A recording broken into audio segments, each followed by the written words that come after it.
The world in which we find ourselves is a harsh and unforgiving one. Baldur's Gate is still dealing with the effects of the Cult of the Dead 3 and the Vanthampur's family's attempt to get rid of the Grand Duke and claim power for themselves. Those who were lucky enough to survive Elturel's descent into Avernus now have to deal with the aftermath. Loved ones lost, homes and what little belongings they had destroyed.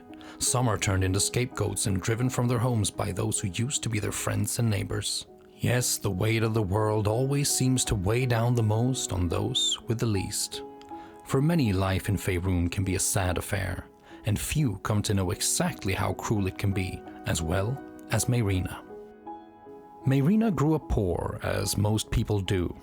Life wasn't always easy, but there was one constant light in it: Connor. They met when they were young and had been together forever. They were each other's joy and comfort, and Mayrina was pregnant with her first child. They were happy, until Connor suddenly passed away. This destroyed Mayrina. How could she carry on her own, raise a child without its father? She couldn't imagine a life without Connor, and maybe there was a way to avoid that. Mayrina made her way to the forest, and there she found her. Auntie Ethel, the hag. She who can make dreams come true, grant you what you wish. But nothing is free, so Mayrina struck a deal. A life for a life. When we enter the forest, we come across Mayrina's two brothers, arguing with an old lady. They know Ethel has taken their sister and they aim to bring her back. When we go deeper into the forest, it changes. What first appeared to be ground covered in flowers and grass turn into swamp underneath our feet. The sunlight disappears. Even the animals turn out to be something different. It would seem as though some powerful magic is trying to hide something from us here. Mayrina's brothers also went deeper into the forest, giving chase to Auntie Ethel. Few, however, can start a fight with a hag and live. The brothers. I guess they didn't find their sister. These killings were deliberately brutal. There's something near that relishes in carnage.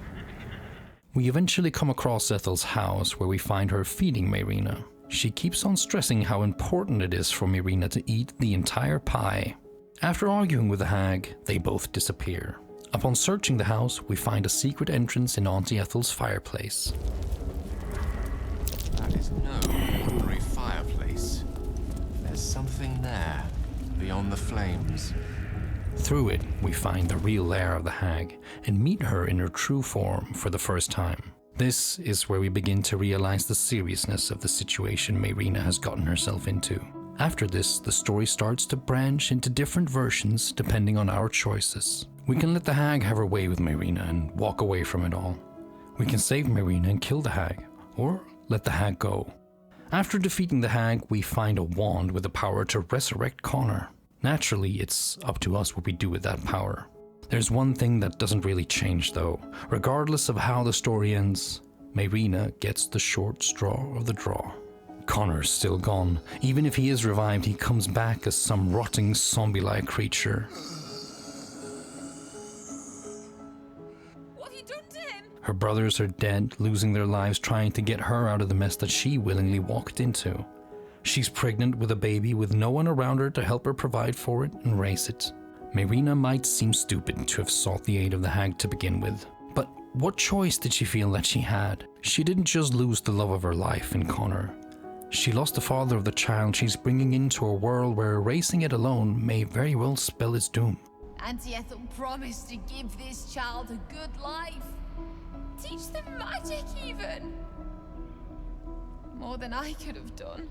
So is it really that strange that she does anything to get Connor back, even if it means giving up her unborn child? If she has him, they can live on and try again.